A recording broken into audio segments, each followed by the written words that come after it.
Morning. आपका अध्ययन गुरु classes में आर्यन सर के साथ मोस्ट वेलकम। अभी तक आपने एटॉमिक स्ट्रक्चर को डिस्कस किया था और एटॉमिक स्ट्रक्चर में सारी कॉन्सेप्ट आपको लगातार हमने क्लियर की हैं। आज कुछ एमसीक्यू पर हम बात करते हैं, मल्टीपल चॉइस क्वेश्चंस पर बात करते हैं, जिसका केवल एक ही ऑब्जेक्ट सही होता है। 3 ऑब्जेक्ट गलत होते हैं, एक सही होता है। तो जो पिछले कुछ एग्जाम में सिंपल टाइप के क्वेश्चंस आए हैं, सबसे पहले हम उनके बारे में आज डिस्कस करते हैं। तो चलिएगा, सबसे पहले तो आप क्लियर कर लीजिएगा कि एटॉमिक स्ट्रक्चर क्या थी और उसमें किन थ्योरीज को क्लियर किया गया, उनका एक्सप्लेन क्या था। उसी के बेसिस पर हम यहाँ पर बात करते हैं क्वेश्चन नंबर फर्स्ट की।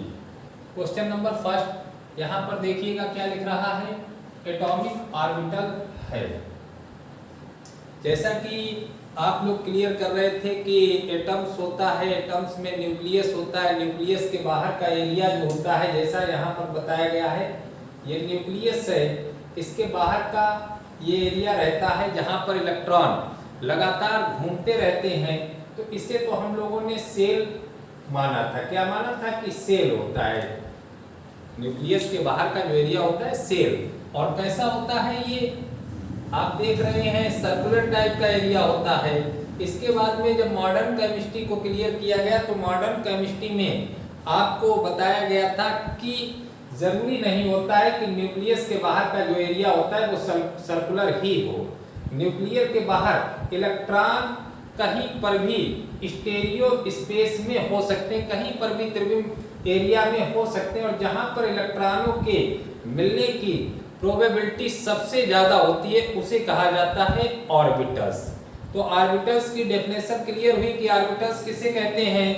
ऑर्बिटल्स कहा जाता है न्यूक्लियस के बाहर का वह एरिया जहां पर इलेक्ट्रॉनों के मिलने की प्रोबेबिलिटी सबसे ज्यादा हो। अब देख सकते हैं परमाणु में इलेक्ट्रॉनों का गोल पथ गलत, इलेक्ट्रॉनों का दीर्घाकार पथ गलत, नाभिक का बाहर का क्षेत्र गलत, त्रिविम क्षेत्र जिसमें इलेक्ट्रॉन पाए जाने की संभावना सबसे अधिक। तो इसका सही आंसर क्या आया है, डी। राइट आंसर क्या हो गया इसका, डी। चलिएगा सेकंड क्वेश्चन पर बात करते हैं। सेकंड क्वेश्चन पर H माइनस का इलेक्ट्रॉनिक कॉन्फ़िगरेशन क्लियर कीजिएगा। H माइनस का जब इलेक्ट्रॉनिक कॉन्फ़िगरेशन क्लियर करेंगे, H माइनस का लगा हुआ है, माइनस का मतलब एक इलेक्ट्रॉन ऐड हो जाएगा। H के पास में नंबर ऑफ इलेक्ट्रॉन पहले से कितने हैं, 1 है। अब इसमें एक माइनस लगा हुआ है तो एक इलेक्ट्रॉन और ऐड कर लें तो टोटल इलेक्ट्रॉन कितने हो गए, 2। और 2 का कॉन्फ़िगरेशन क्या हो जाएगा, 1s2। सही कॉन्फ़िगरेशन क्या आएगा, 1s2। तो देखिएगा 1s0 wrong, 1s1 wrong, 1s2 इसका कौन सा सही आएगा, C 1s2। ऑब्जेक्ट कौन सा सही आ रहा है, C 1s2। इसके बाद में क्वेश्चन नंबर 3 पर चलते हैं। थर्ड, निकेल एटम में 3d का वितरण है। निकेल का एटॉमिक नंबर कितना होता है, 28। तो इसका कॉन्फ़िगरेशन कितना रहता है, ऑर्गन 3d8 4s0। अब यहाँ पर हमसे पूछा जा रहा है, कहाँ पर पूछा जा रहा है, 3d8। तो यहाँ पर क्लियर है कि निकेल के 3d ऑर्बिटल में कितने इलेक्ट्रॉन होते हैं, 8 इलेक्ट्रॉन। और किसी ऑर्बिटल में इलेक्ट्रॉनों का जो भराव रहता है वो किसके रूल से क्लियर किया जाता है, हुंड के रूल से। और हुंड्स ने क्या बताया था कि जब किसी सबसेल के ऑर्बिटल में एक करके इलेक्ट्रॉन पहुंच जाता है तब उसके बाद में इलेक्ट्रॉनों की पेयरिंग शुरू होती है। किसी ऑर्बिटल में जब 2 इलेक्ट्रॉन होते हैं तो दोनों इलेक्ट्रॉन अपोजिट डायरेक्शन या अपोजिट स्पिन में होते हैं, कभी भी एक जैसे स्पिन में नहीं हो सकते हैं। तो पहली बात तो ये बताइए कि सारे ऑर्बिटल में जब एक इलेक्ट्रॉन हो जाए तो उसके बाद में पेयर्ड। दूसरी बात ये बताइए कि दोनों इलेक्ट्रॉनों का डायरेक्शन कभी भी एक जैसा नहीं हो सकता है। अब यहाँ पर चलते हैं, ए पॉइंट में देखिएगा, ए पॉइंट में इलेक्ट्रॉन डायरेक्टली दो करके यहाँ पर डाले गए, तो ये ए पॉइंट आपका कैसा हो गया, गलत। इसके बाद में बी पॉइंट भी देखिएगा, इसमें इलेक्ट्रॉन डायरेक्टली डाले गए, हुंड्स रूल्स का फॉलो नहीं किया गया। और उसी के साथ यहाँ पर दो इलेक्ट्रॉन एक ही डायरेक्शन में दर्शाए जा रहे हैं, तो ये भी गलत है। यहाँ पर सी में पहुंचिएगा, फर्स्ट, सेकेंड, थर्ड, फोर्थ, 5, 6, 7, 8। यहाँ पर जो सी ऑब्जेक्ट दिया गया है निकेल के लिए, ये हुंड्स रूल्स की बात कर रहा है। किसकी बात कर रहा है? हुंड्स रूल की बात कर रहा है। और यहाँ पर जिन ऑर्बिटल्स में पेयर्ड इलेक्ट्रॉन है उनका स्पिन कैसा है? अपोजिट है। तो यहाँ पर हमारा राइट आंसर हो गया है कौन सा? C. Right answer C. D answer भी रॉन्ग हो जाएगा, क्योंकि डी आंसर में पहली बात तो हुंड्स रूल पर आई है, 1 2 3 4 5। इसके बाद में 6 इलेक्ट्रॉन हुंड्स रूल पर नहीं है। यहाँ पर 6 इलेक्ट्रॉन का जो डायरेक्शन दिया गया है वो एक जैसा है, तो ये भी रॉन्ग होगा। तो राइट क्या है? सी। चलिएगा क्वेश्चन नंबर 4 क्वेश्चन को क्लियर करते हैं। कॉपर एटम का ग्राउंड स्टेट में इलेक्ट्रॉनिक कॉन्फ़िगरेशन, इसी इलेक्ट्रॉनिक कॉन्फ़िगरेशन कॉपर का होता है 29, कॉपर का 29, आर्गन 3d9 4s2 और दूसरा होता है आर्गन 3d10 4s1। क्योंकि कॉपर जैसा कि बताया था इजेक्शन है, कॉपर जो है, कॉपर का इलेक्ट्रॉनिक कॉन्फ़िगरेशन इजेक्शन के थ्रू क्लियर होता है। तो जब इजेक्शन के थ्रू क्लियर होता है तो कॉपर का ये तो नहीं हो सकता है। तो कॉपर का सही कॉन्फ़िगरेशन क्या है? 3d10 4s1। आर्गन मींस क्या है? इनर्ट गैस, जिसका एटॉमिक नंबर 18 होता है। अब यहां पर देख लीजिएगा, आर्गन 3d9 4s2 गलत, आर्गन 3d10 4s2 18 और 10 28 और 2 30 ज्यादा हो रहे इलेक्ट्रॉन, गलत। आर्गन 3d10 28 इलेक्ट्रॉन हो रहे हैं, 4s0 है, गलत। और आर्गन 3d10 4s1 देखिएगा, राइट आंसर डी। इसके बाद में नेक्स्ट क्वेश्चन पर निकेल, इसके ऊपर 2+ लगा हुआ है। इसमें number of unpaired electron clear करने हैं निकेल में। निकेल का कॉन्फ़िगरेशन अभी आपके सामने हमने क्लियर किया था। निकेल 28 होता है, तो इसका हो जाएगा आर्गन 3d8 4s2। अब इसके ऊपर 2+ लगाया है, निकेल के ऊपर कितना लगाया? 2+। तो 2 इलेक्ट्रॉन कम हो गए, कहां से? यहां से। जब 2 इलेक्ट्रॉन यहां से कम हो गए तो डी, अब डी में कितने इलेक्ट्रॉन हैं? 4 इलेक्ट्रॉन, 1 2 3 4 5 6 1 2 3 4 5 6 7 8। अब यहां पर देखिएगा number of unpaired electron, number of unpaired electron. तो नंबर ऑफ अनपेयर्ड इलेक्ट्रॉन कितने काउंट हो रहे हैं? यहां पर 2। तो यहां पर देख लीजिएगा कौन सा ऑब्जेक्ट सही होगा? सी, क्योंकि यहां पर number of electron unpaired electron 2 है, तो ये इसका सही होगा। क्वेश्चन नंबर 6,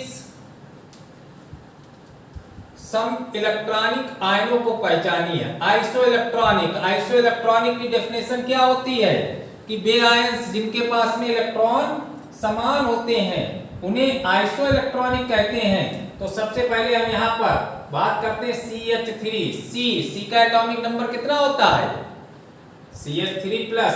यहाँ पर नंबर ऑफ इलेक्ट्रॉन क्लियर कर रहे हैं, सी का एटॉमिक नंबर 6, H1 होता है, 3 है, +3 और एक इस पर लगा हुआ है पॉजिटिव चार्ज। और जब पॉजिटिव चार्ज लगा होता है तो इलेक्ट्रॉन कम हो जाता है, और नेगेटिव चार्ज लगा होता है तो इलेक्ट्रॉन जुड़ जाता है। तो यहाँ पर -1, टोटल इलेक्ट्रॉन कितने हो गए? 8। इसके बाद में H3O+,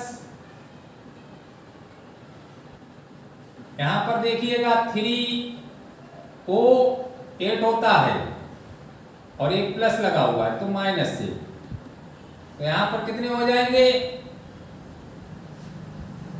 3 8 11 में से बन गया 10, कितने बचे? 10। NH2 माइनस N 7 +2 +1 माइनस लगा हुआ है +1 7 + 2 + 1 10 CH3 माइनस 6 + 3 + 1 10। तो यहां पर देखिएगा इलेक्ट्रॉन किन किन के पास में एक जैसे आ रहे हैं H3O plus NH2 minus CH3 minus. तो इसका मतलब है थर्ड, सेकेंड, थर्ड, फोर्थ ये आइसो इलेक्ट्रॉनिक है। सेकेंड, थर्ड, फोर्थ आपका कौन सा ऑब्जेक्ट सही आ रहा है? बी।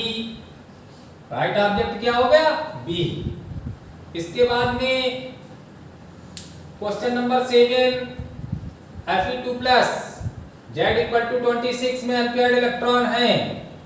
Fe का 26 होता है। Fe का कितना होता है? 26 के लिए आर्गन 3d6 4s2। अब इसके ऊपर 2 प्लस लगा हुआ है तो 2 इलेक्ट्रॉन यहां से ये चले गए। 3d कितने इलेक्ट्रॉन है? 6 1 2 3 4 5 6। यहां पर देखिएगा नंबर ऑफ अनपेयर्ड इलेक्ट्रॉन। तो यहां पर देखिएगा हमने नंबर ऑफ अनपेयर्ड इलेक्ट्रॉन यहां पर काउंट कर लिए। कितने हैं नंबर ऑफ अनपेयर्ड इलेक्ट्रॉन? 1 2 3 4। कितने हैं? 4। तो इसका कौन सा राइट आंसर होगा? सी। राइट आंसर सी में नंबर ऑफ अनपेयर्ड इलेक्ट्रॉन 4 है। इसके बाद में क्वेश्चन नंबर 8 क्वेश्चन में दिया गया 2p2 इलेक्ट्रॉन की मैग्नेटिक क्वांटम नंबर है 2p2। p में कितने ऑर्बिटल्स होते हैं? 3 ऑर्बिटल्स। इलेक्ट्रॉन कितने हैं? 2 1 2। इस इलेक्ट्रॉन की magnetic quantum number p orbital है +1 0 -1। देखिएगा लास्ट इलेक्ट्रॉन किस ऑर्बिटल में है? 0। तो इसका right answer A. Right answer क्या हो गया? ए में 0। 9 क्वेश्चन NXM में न्यूट्रॉन है। न्यूट्रॉन को काउंट किया जा रहा है और न्यूट्रॉन को काउंट करने के लिए फार्मूला होता है A = Z + N। A mass number कितना है? m। Z एटॉमिक नंबर कितना दिया? n + n ये क्या है? Neutron, number of neutron. तो n = हो जाएगा m - n। n = क्या हो जाएगा? नंबर ऑफ न्यूट्रॉन्स बराबर m - n। तो देखिएगा कौन सा आंसर हमारा सही जाएगा? डी। Right answer D. इसके बाद में क्वेश्चन नंबर 10 रॉन्ग सेट है। यहां पर क्वांटम नंबर दिए गए, क्वांटम नंबर का रॉन्ग सेट n = लिखा हुआ है 4। n देखिएगा यहां पर पहचान सुन लीजिएगा, n की वैल्यू कभी भी 0 नहीं होनी चाहिए। 0 के अलावा n कुछ भी लिख दिया जाए कंप्लीट नंबर में तो n राइट रहता है। n को कभी भी रॉन्ग मत करें। n कैसा रहेगा? राइट रहेगा। केवल रॉन्ग कब होगा? जब n की वैल्यू 0 कर दी जाए या n की वैल्यू कोई निगेटिव वैल्यूज में रख दिया जाए तो रॉन्ग हो सकता है, नहीं तो राइट। तो n = 4 राइट बात है। अब l की वैल्यू यहां पर भी आप डिस्कस कर लीजिएगा। n जितना भी दिया गया है l की वैल्यू n की वैल्यू से एक नंबर कम लिखिए। उसके पीछे की जितनी भी नंबर हो वो सभी सही होंगी, लेकिन n 4 है तो l कभी 4 नहीं लिखा हो, 4 या 4 से ज्यादा नहीं लिखा हो। n 4 है तो l 3 2 1 ये होना चाहिए। तो यहां पर l = 2 सही बात है। अब l के बाद में m को क्लियर करते हैं। जो l लिखा हुआ है l से ही m की वैल्यूज क्लियर होती हैं। l अगर 2 है तो m की वैल्यूज नेगेटिव से पॉजिटिव की ओर या पॉजिटिव से नेगेटिव की ओर चलती हैं, तब राइट होती है बात। तो यहाँ पर 4 है 2 है -2 राइट है। यस +½ या -½ होता है, क्लियर है। 4 है 0 है m 0 है राइट है बात। n = 3 l = 2 राइट बात है। m = -2 s = +½ अब यहाँ पर क्या कह रहा है, n equal to 3, l equal to 2, m equal to -3, l2 m -3 possible होगा? नहीं हो सकता, रॉन्ग। तो आपका राइट आंसर क्या हो गया? सी इसका राइट आंसर यहाँ पर मिल जाएगा।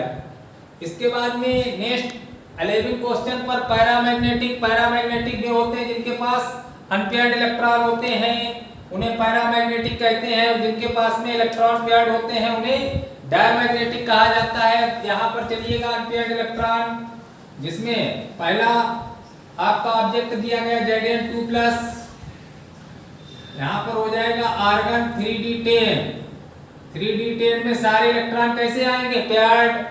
इसके बाद में Ni, इसके ऊपर 2+ लगा हुआ है, Ni के ऊपर 2+, यहाँ पर हो जाएगा आर्गन 3d8 4s0, 8 इलेक्ट्रॉन है d में, 2 इलेक्ट्रॉन अनपेयर्ड आएंगे। कितने इलेक्ट्रॉन अनपेयर्ड आएंगे? 2 इलेक्ट्रॉन। और जब इलेक्ट्रॉन अनपेयर्ड होता है तो वो कैसा होता है? पैरामैग्नेटिक। तो इसका राइट आंसर क्या होगा? बी। पैरामैग्नेटिक कौन है? Ni2+। जहां पर सारे इलेक्ट्रॉन पेयर्ड होते हैं उन्हें क्या कहते हैं? डायमैग्नेटिक। अब यहाँ पर Cu2+ 29 होता है, ऑर्गन 3d9 2+ लगा हुआ है, 3d9 number of unpaired electron 1 रहेगा। Fe2+ 26 होता है, आर्गन 3d6, यहां पर 4 नंबर ऑफ अनपेयर्ड इलेक्ट्रॉन होंगे। Ni 28 होता है, आर्गन 3d8 2 अनपेयर्ड इलेक्ट्रॉन होंगे। Zn 2+ 30 होता है, आर्गन 3d10, यहाँ पर कोई भी नंबर ऑफ अनपेयर्ड इलेक्ट्रॉन नहीं होगा, कोई भी नंबर ऑफ अनपेयर्ड इलेक्ट्रॉन नहीं होगा, तो राइट आंसर क्या है? डी। इसके बाद में नेक्स्ट क्वेश्चन हाइजेनबर्ग के लिए, यहाँ पर पहला इक्वेशन ये दिया गया है, ये किसका फार्मूला है? क्वांटा थ्योरी से, प्लांक क्वांटा थ्योरी का फार्मूला है, तो हाइजेनबर्ग नहीं है। लैम्डा इक्वल टू h/mv, ये किसने फार्मूला दिया है? डे ब्रोगली ने, डबल नेचर के लिए, तो हाइजेनबर्ग नहीं है।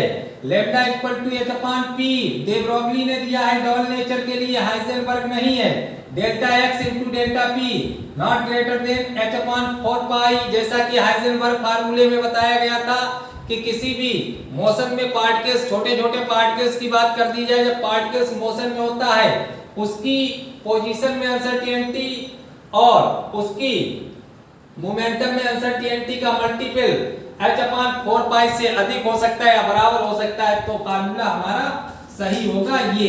तो राइट आंसर आपका कौन सा आया है? डी राइट आंसर आया है। तो यहाँ पर जो डियर स्टूडेंट अभी हमने कुछ MCQ आपके सामने रखे हैं, इसी तरीके से नेक्स्ट वीडियोस में भी आपके सामने MCQ आएंगे, तो आप यहाँ पर जो भी क्लियर कर रहे हैं इसमें जो भी प्रॉब्लम्स